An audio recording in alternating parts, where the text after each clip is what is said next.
Ok. Então, mais uma vez, reunidos no Grupo Espírita Allan Kardec, nosso boa noite a todos. E as nossas palavras breves antes de iniciarmos o comentário desta noite, do quanto é bom, o quanto é importante nestes momentos tão conturbados em que passamos no nosso planeta, onde tantas notícias, às vezes super entristecedoras, né, vêm até nós, onde situações, às vezes, familiares, de amigos, de vizinhos, situações tristes com esse vírus, né, que está atingindo o nosso planeta, chegam até nós e, por vezes, nos deixam, assim, bastante entristecidos, meio quase que desanimados. Não há coisa melhor neste momento do que falarmos do Evangelho do Cristo Jesus. Porque somente assim, através da busca do conhecimento, da busca do fortalecimento da fé, é que nós vamos encontrar a coragem, o bom ânimo, a firmeza, a perseverança para darmos continuidade à nossa caminhada terrestre, ainda que passando por processos de dor, de tristeza, de angústia, mas é no Cristo que nós vamos encontrar a bússola norteadora das nossas vidas, a tábua de salvação dos nossos caminhos. E quando me foi colocado sobre a possibilidade de falar neste momento para todos vocês, na hora assim que a amiga Rose estava conversando comigo ao telefone, me veio a sugestão de falarmos do capítulo 19 do Evangelho segundo o Espiritismo, que vai falar justamente sobre as questões da fé, com o seu título imensamente sugestivo, A Fé que Transporta Montanhas. São palavras breves, mas antes de entrarmos propriamente no nosso assunto, eu gostaria ainda, como sempre se faz em todas as casas espíritas, em todos os templos religiosos sérios, eu gostaria de convidar os irmãos todos a, neste momento, fecharmos os nossos olhos, abrirmos as portas da nossa mente, do nosso coração e pensarmos naquele mestre, querido amigo de todas as horas da jornada, na sua calma, no seu olhar sereno, e a ele rogarmos o amparo, a proteção amiga para este momento. Que as palavras que aqui falarmos esta noite, Jesus amigo, possam aguardar guarida em nossos corações, em nossas mentes, possam nos fortalecer, possam nos trazer bom ânimo para a continuidade dos nossos caminhos terrestres.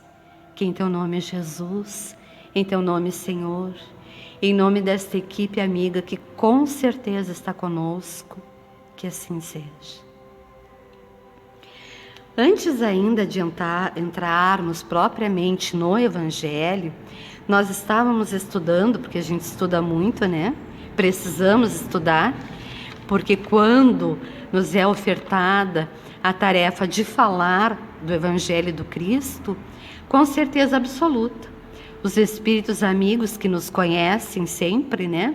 E sabem das nossas reais necessidades, eles nos proporcionam mais um momento em que a gente leia, releia, estude, reflita sobre os estudos, porque com certeza nós somos aqueles que primeiramente precisamos ouvir, precisamos permitir que estas palavras abençoadas de fato adentrem as portas da nossa mente, do coração, do nosso coração.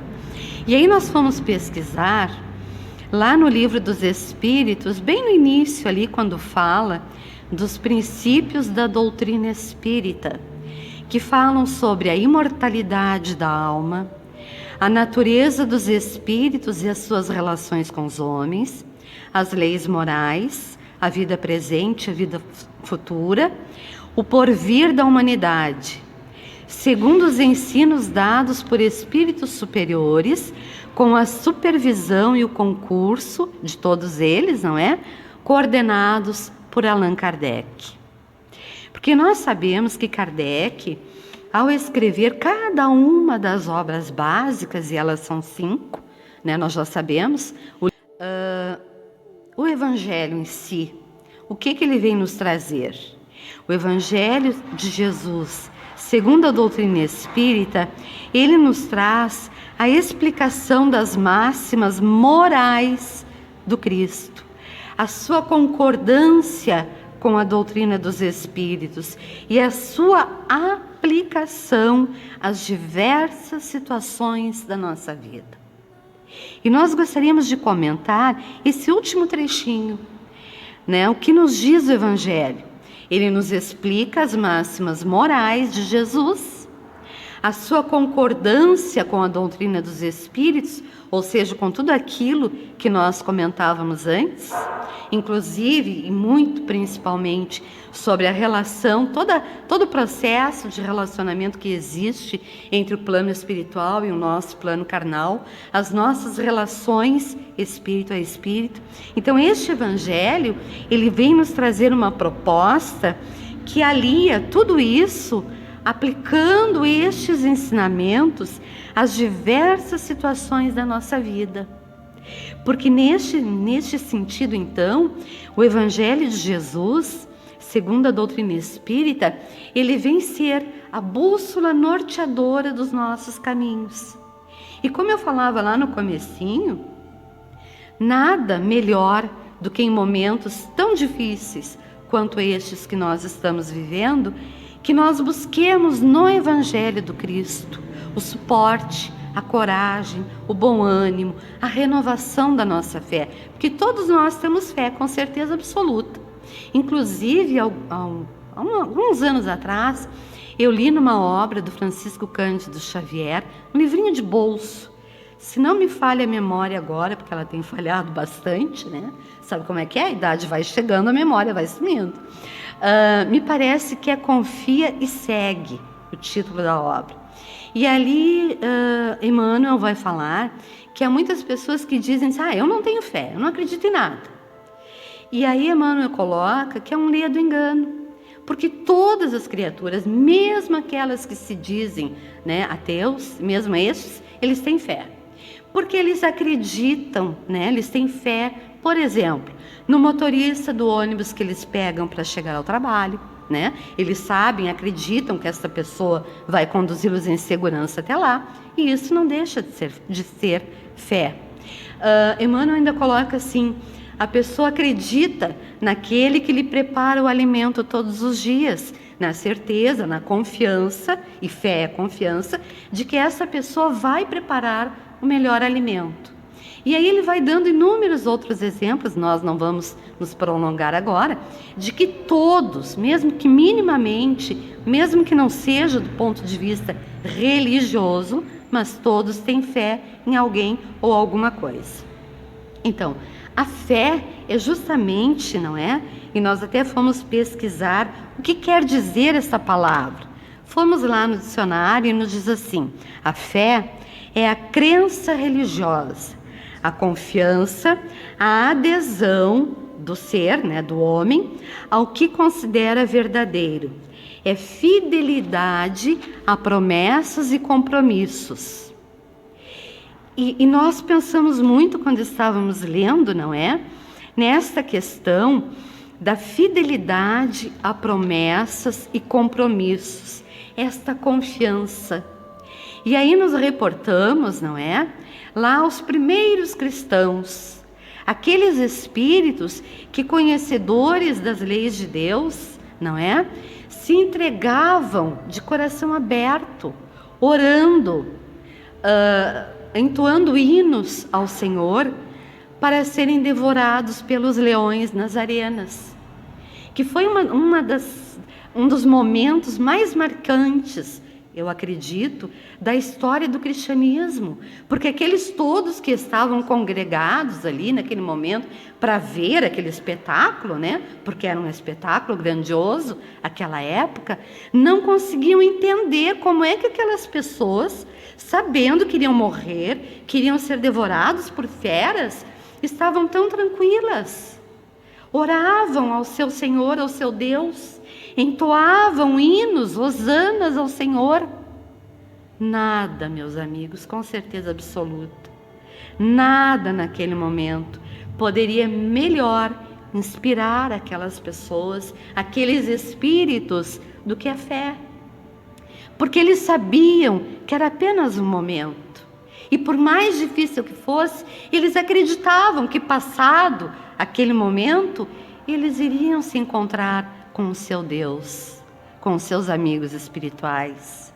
Então a gente vê assim o quão forte pode ser o ânimo, o estímulo que nós poderíamos ter para seguir adiante quando nós pensamos na fé, quando nós procuramos fortalecer esta fé, quando nós nos damos consciência realmente que somos aqui na Terra apenas espíritos em passagem. E eu até achei muito interessante também quando eu lia, porque nós temos comércio lá em casa. E nosso comércio atende várias pessoas, né? Das 8 da manhã às 18 horas da tarde, sem fechar ao meio-dia.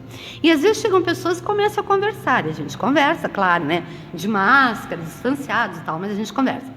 E aí, essa semana passada agora, uma pessoa me chamou muita atenção. Eu não sei qual é a religião dele, nem sei se tem religião, mas era um senhor assim de meia idade, e ele dizia assim para o meu marido: tu vê só, com essa função toda aí do vírus, as pessoas estão morrendo, e quando morre alguém, todo mundo, ai, que horror, que barbaridade, morreu mais um. Aí ele disse assim: que bobagem, todos nós vamos morrer, um dia vai chegar a nossa hora, todos nós vamos passar por isso. Pode ser hoje, pode ser amanhã, mas é o fim de todos nós. E aí eu achei muito interessante, porque ele se alongou na conversa, né?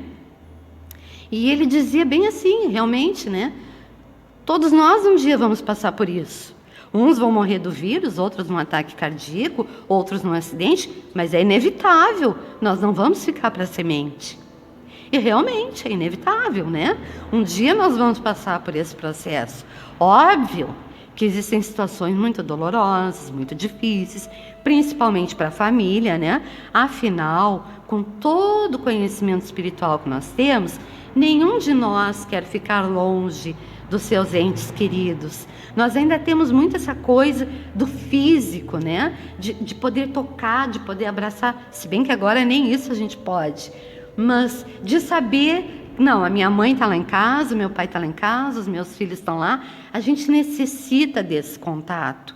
Por isso, é difícil, é doloroso, muito ainda para nós, o fenômeno da chamada morte, que nós, graças a Deus, hoje, temos o conhecimento que é uma passagem, porque a morte em si não existe. O corpo físico, este sim, este vai voltar, né, aos princípios primitivos da natureza, vai se decompor e tal. Mas nós, espíritos eternos, vamos continuar. E com certeza absoluta, se nos for permitido, muitas e muitas vezes nós vamos rever nossos entes queridos, seja através dos sonhos deles, seja através de uma possível visita que a gente possa fazer aos nossos lares, enfim. Os nossos bons sentimentos, o nosso amor, o nosso carinho não vão morrer nunca. Estarão conosco para sempre.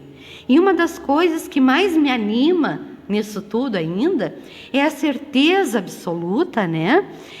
Essa confiança, e isso também é fé, que um dia, seja neste plano, seja no plano espiritual, nós vamos ter a condição de rever os nossos amores, os nossos afetos, de nos reencontrarmos, de quem sabe voltarmos juntos num novo processo reencarnatório, de quem sabe juntos convivermos muito tempo na espiritualidade, trabalhando por nós, trabalhando pelos nossos afetos, enfim. essa possibilidade, na minha opinião, é uma das coisas mais encantadoras que a doutrina espírita vem nos trazer. Porque foi justamente por isso que eu cheguei à casa espírita. E aí eu vou contar bem rapidinho, assim, o que aconteceu. Quando eu era criança, eu tinha sempre o mesmo sonho. E eu me via numa casa muito antiga, numa fazenda. E eu entrava lá, no meu corpo físico de criança, e eu via muitas pessoas lá dentro. Mas quem vinha me receber e quem conversava comigo, me abraçava, e eu lembro que a gente conversava muito, era uma senhora bem idosa, de cabelinho branco. E eu tinha muitas vezes sonho. E eu falava com a minha mãe, perguntava, mas ela não tinha conhecimento espiritual. Aí ela dizia assim, não, isso é coisa de criança. Quem sabe tu leu alguma história, tu viu algum filme e isso te impressionou. Muito bem. A história é bem longa, mas eu vou resumir bastante. Quando, por motivos assim muito especiais, eu cheguei à casa espírita, e foi num momento muito conturbado da minha juventude, em que eu estava assim muito mal, né, do ponto de vista médico, não havia nenhum recurso mais para mim, né? Foi bem colocado isso para os meus pais, mas a minha mãe tinha uma familiar, né, uma pessoa amiga lá de Guaíba, que frequentava a sociedade espírita de lá, que naquela época era presidida pelo senhor Ézio Nogueira. Hoje ele já é desencarnado, mas com certeza todos nós já ouvimos muitas palestras dele. E lá foi tirada uma consulta espiritual para mim. Eu fui encaminhada aqui em Porto Alegre para a Casa do Jardim, que era um anexo do Hospital Espírita, onde faziam estes atendimentos espirituais. Eu não sabia nada daquilo ali, minha mãe mais ou menos, mas eu, né, jovem. E eu lembro que eu cheguei lá numa sala, tinha vários médiuns, pediram que eu deitasse numa maca ali onde eu iria receber um passe. E eu lembro bem que havia 3 médiuns sentados assim de um lado da sala. E uma daquelas senhoras que eu nunca tinha visto na minha vida, não fazia a menor ideia de quem era, ela começou a relatar o meu sonho. E ao final do relato, e eu chorava copiosamente, ela disse assim: e tem aqui presente, né, um espírito amigo, muito, muito amigo de vocês, da família de vocês, em especial desta moça. E ela dizia assim, ela me fala o nome, mas eu não consigo entender direito. E aí essa pessoa diz o nome da minha avó, o apelido da minha avó, que só as pessoas muito íntimas conheciam. E relata que era aquele espírito, aquela senhora velhinha de cabelo branco que conversava comigo lá no meu sonho. E ela estava ali para me chamar, para me dar um puxão de orelha em mim e na minha mãe. Porque eu havia me comprometido a assumir uma tarefa de conhecimento, de busca do conhecimento, estudo e desenvolvimento da minha mediunidade. E eu estava querendo fugir disso. Então foi preciso chegar àquele ponto de uma doença física muito grave, de um momento muito complicado, para que eu chegasse lá e através desse chamamento eu me desse conta do que eu tinha a realizar. Então assim, e eu digo que esta para mim foi a grande descoberta deste momento atual na minha existência, porque eu me dei conta que realmente a morte não existe, que a vida continua, que os amores permanecem eternamente. E até hoje, em alguns momentos, em atividade na casa espírita, eu sou presenteada. São momentos raros, não é sempre que acontece, mas já aconteceu muitas vezes, de no momento de estudos, de trabalhos mediúnicos, receber alguma mensagem deste espírito que eu amo muito e que eu sei que me acompanha sempre. Então eu digo assim, para mim essa foi a descoberta assim maior da minha vida hoje. Essa certeza da continuidade da vida. Essa certeza de que vale a pena ter fé, que é preciso buscar o conhecimento, que é preciso buscar a renovação dia a dia na nossa caminhada. E é neste sentido que o Evangelho de Jesus, repito, vem ser a bússola salvadora, norteadora da nossa existência. Porque quando nós abrimos o Evangelho e lemos, não apenas com os olhos físicos, mas com os olhos do coração, e quando nós realizamos essa leitura e rogamos ao nosso anjo guardião, a Deus, a Jesus, aos espíritos amigos da nossa casa, que nos intuam, que nos mostrem o porquê daquela leitura. Porque nós podemos ler o Evangelho de fio a pavio, como se diz numa linguagem popular. É bom que façamos isso, é o conhecimento que vamos adquirir. Mas este livro, ele vai muito além do conhecimento. Ele é uma obra para a gente pegar e abrir ao acaso. Abrir, que não é acaso nenhum, posso garantir para vocês. Nós vamos abrir exatamente naquele capítulo, naquele trecho, naquela página que nós precisamos ler naquele momento que nós estamos passando na nossa trajetória terrena. Com certeza absoluta. Se nós lermos e perguntarmos para nós, para Deus, para o nosso anjo guardião, o porquê daquela leitura, logo, logo nós seremos intuídos e vamos descobrir a resposta. Porque nestes momentos de busca, o nosso anjo guardião, os espíritos amigos, familiares, os espíritos queridos e amigos do centro espírita, do templo religioso que a gente frequente, eles estão aproveitando daquele momento para serenar a nossa mente, para nos ajudar a fortalecermos a nossa fé, para nos intuir a melhor maneira de pensar, de falar e de agir. E é neste processo que nós vamos nos fortalecendo para darmos continuidade à nossa trajetória terrena, que não é fácil. Com certeza não é. Jesus não disse que seria fácil, mas ele nos disse: crede em Deus, crede também em mim. Há muitas moradas na casa de meu Pai. E eu diria que essas moradas não são apenas os outros mundos, os mundos, enfim, que a gente poderá habitar um dia. Elas estão também aqui no nosso coração, na nossa mente. Porque conforme forem os nossos pensamentos, as nossas atitudes, as nossas palavras, nós estaremos naquele momento, naquela situação, morando em algum lugar muito bom, ou talvez nem tão bom assim. Estaremos vivenciando experiências muito boas ou outras nem tão boas assim. Jesus também nos disse que a fé transporta montanhas. É óbvio que naquele momento, nós sabemos isso, já ouvimos muitas vezes, mas vale a pena repetir, não é?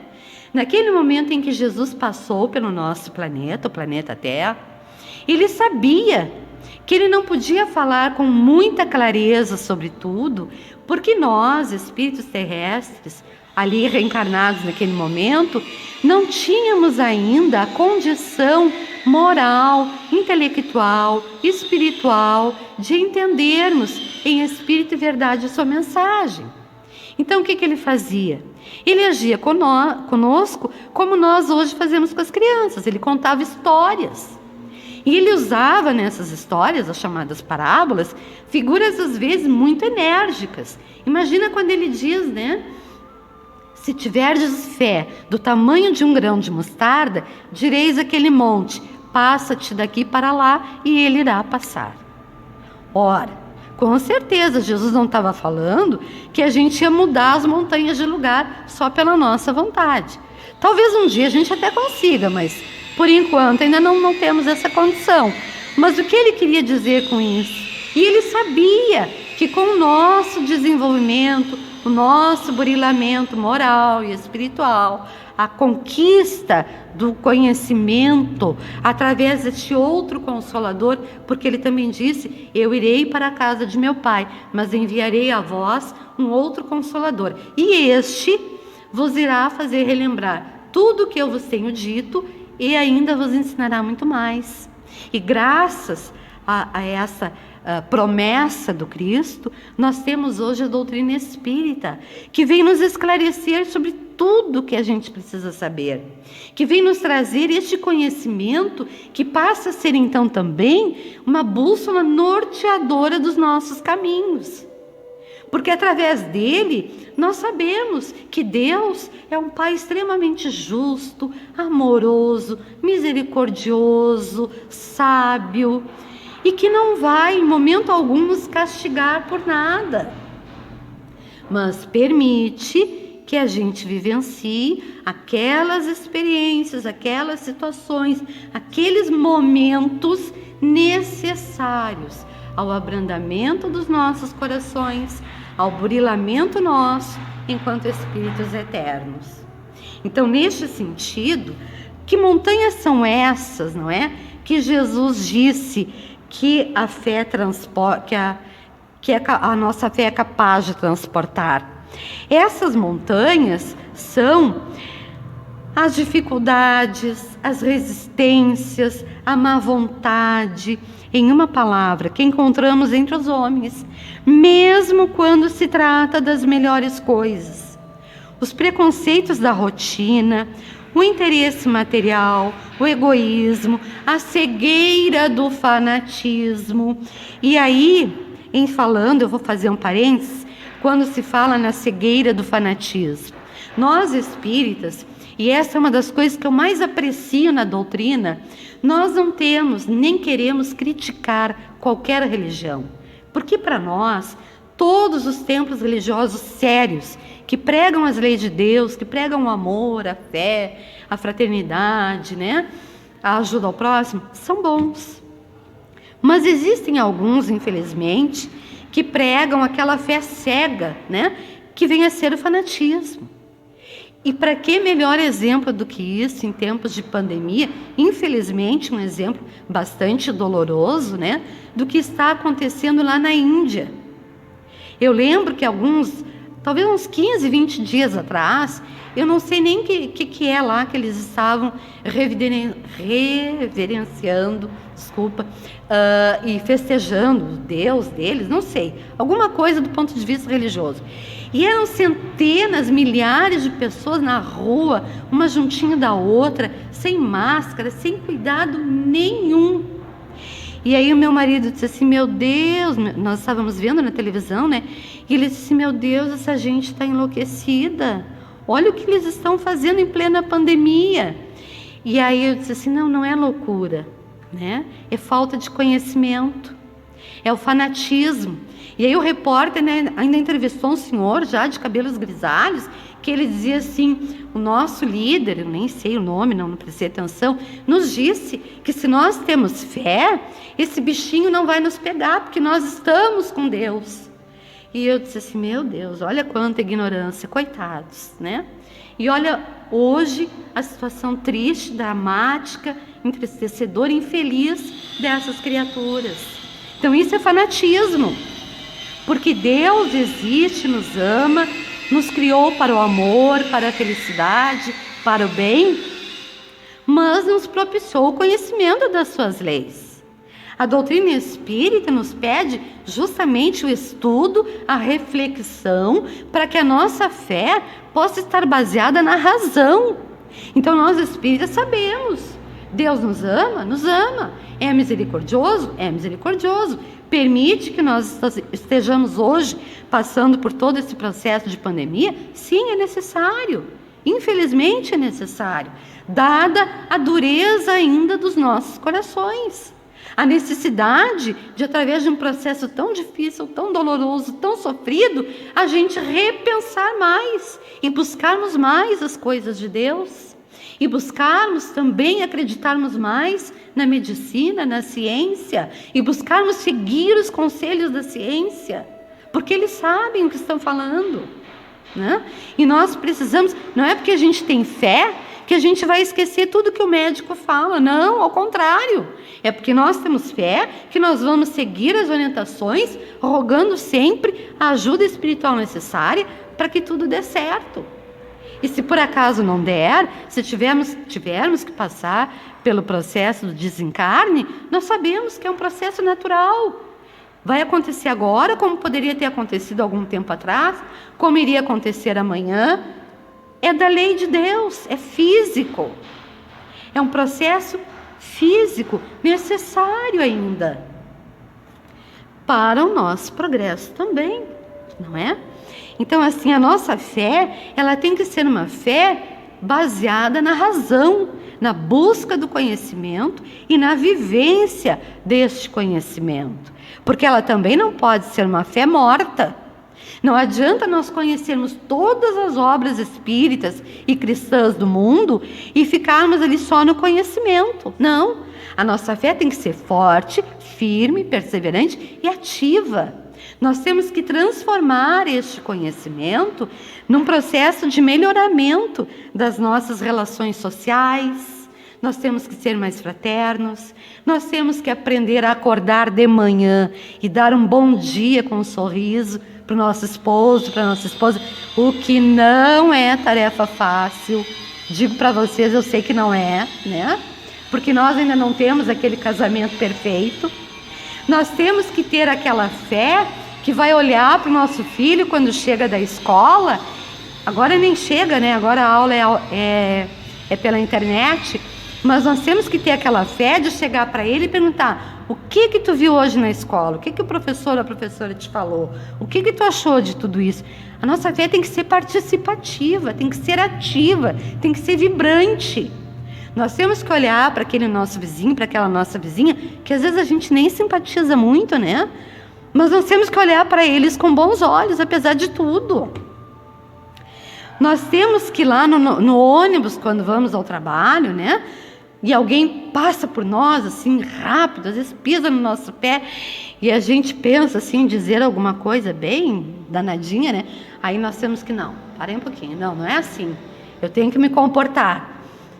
Ter paciência, entender que aquela pessoa, de repente, estava com muita pressa, que não fez por querer, que não viu, que nem se deu conta, né? Que talvez esteja com milhares de problemas na cabeça, nem nos enxergou naquele momento. É esta fé que nós temos que ter. É esta força que nós temos que colocar nos nossos pensamentos, nas nossas palavras, nas nossas atitudes. E ainda sobre a fé, há nesse capítulo, lá no item, eu vou falar bem rapidamente, porque nosso tempo está se esgotando, na parábola da figueira seca.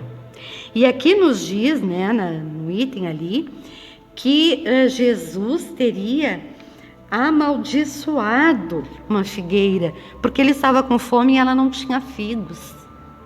E aí a gente pensa assim, mas Jesus, o amor por excelência, amaldiçoar alguma coisa? É estranho, né? E realmente, graças a Deus hoje, com o conhecimento espiritual que nós já temos, nós entendemos que foi mais uma das histórias que o Cristo falou, no sentido de impressionar aquelas consciências para que num futuro buscassem o conhecimento real das suas palavras. Então ele não amaldiçoou ninguém, mas ele deixou claro que, como diz o Evangelho, a figueira seca é o símbolo das pessoas que não têm senão as aparências do bem, mas em realidade nada produzem de bom.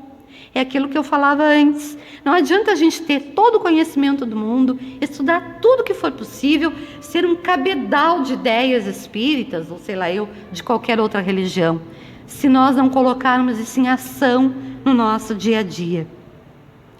Dos oradores que têm mais brilho do que solidez, as suas palavras têm o verniz da superfície, agradam aos ouvidos, mas quando perscrutadas, nelas não se encontra nada de substancial para o coração.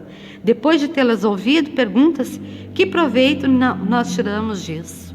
É ainda o emblema de todas as pessoas que têm os meios de serem úteis e não o são. De todas as utopias, de todos os sistemas vazios, de todas as doutrinas sem base sólida. O que falta, na maioria das vezes, é a verdadeira fé, a fé fecunda, a fé que comove as fibras do coração. Numa palavra, a fé que transporta montanhas.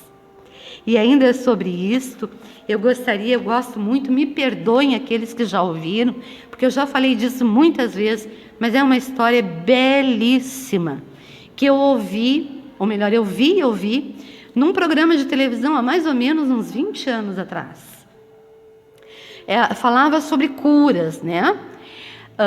E era a história de uma senhorinha lá no Nordeste. Eu acho até que ela era assim, descendente de índios, alguma coisa assim, porque ela morava numa casinha de barro no meio de uma floresta. E ela era muito procurada por pessoas, inclusive de outros países, que sabiam que ela manipulava chás, raízes, ervas medicinais, e que aquele processo dela ali curava determinadas enfermidades. E a reportagem da televisão estava entrevistando essa senhora, né? Porque ela tinha uma fama imensa, até em países da Europa. E eles ficavam muito assim surpresos, porque ela não aceitava nada de ajuda. Ela morava numa casa de barro, chão de terra. O fogão dela era de pedra. E ela não aceitava nem um presente, nem um alimento, nada de ajuda. E aí o repórter disse assim, mas a senhora morando nessas condições, não aceita nada, não quer ajuda, não precisa de nada? E ela olhou bem para ele, assim, sorriu calmamente e disse assim, não, eu não posso, porque o que eu faço não vem de mim, vem das vozes deles, ela dizia assim. E se eu aceitar qualquer pagamento, as vozes da natureza não vão mais falar comigo. Eu fico muito feliz de poder ajudar. Eu fico mais feliz ainda quando as pessoas aqui retornam e me dizem que estão curadas. Isso para mim é o meu pagamento. Isso para mim é o que eu preciso. E o repórter ficou tão emocionado naquele momento que ele quase chorou. Então a gente percebe assim, hoje nós temos conhecimento, nós temos cultura, nós temos a condição de adentrar as portas de um templo religioso, nós temos a condição de pela internet ouvirmos boas palavras, né? Não as minhas, porque eu aqui só estudei e tô lendo o que eu estou falando, mas nós temos condição de ouvir grandes oradores, pessoas que têm muito melhores condições do que eu de nos trazer essa mensagem de fé e de esperança. E o que nós estamos fazendo com tudo isso? Como nós estamos elaborando e realizando esta fé viva, esta fé firme, esta fé forte no nosso dia a dia? Nos perguntemos sobre isso. Perguntemos para nós, para o nosso anjo guardião, para Deus, para Jesus, o que nós podemos fazer com este conhecimento? Como nós podemos expressá-lo no dia a dia? E então, a equipe amiga que nos assiste, porque nós temos um anjo guardião, nós temos uma equipe amiga encarregada de assistir a nossa família, e nós temos os espíritos amigos, protetores da casa ou do templo religioso que nós frequentamos, que têm a tarefa de nos intuir. E quando nós abrimos as portas da nossa mente, do nosso coração para essa intuição, são os momentos que eles vêm. E aí, ou eles nos intuem através de um pensamento, ou através de um sonho, ou através de um amigo que chega e nos diz: ai, fulano, tu sabe, eu estou fazendo um trabalho de assistência social voluntário, assim, lá no hospital, vamos lá comigo? É uma maneira. Ou quando chega aquela pessoa assim que a gente às vezes olha e diz: ai, não, de novo não. Aquela pessoa que gosta de falar abobrinhas às vezes, mas ela precisa falar abobrinhas. E nós temos que ter a paciência de ouvir, porque ela precisa disso. E nós podemos fazer isso. São diversas as situações em que nós somos chamados a colocar em ação a nossa fé. E se nós fizermos isso, nós vamos nos fortalecer, nós vamos nos encher de esperança, nós vamos ter equilíbrio para dar continuidade ao nosso processo. Ainda que muitas vezes sofrendo, chorando, porque faz parte, né, da nossa caminhada. Mas nós vamos fazer isso sem desesperar. Porque nós sabemos que a vida é eterna, que é apenas um momento e que acima de tudo e de qualquer coisa, existe um Deus que é Pai de amor, bondade, justiça, misericórdia e sabedoria infinitas. Muito obrigado a todos aqueles que vão me ouvir, que estão me ouvindo. Muito obrigado a essa equipe tão abençoada que nos assiste sempre. Muito obrigada a Ti, Senhor. Muito obrigada a Ti, Jesus. Uma boa noite a todos.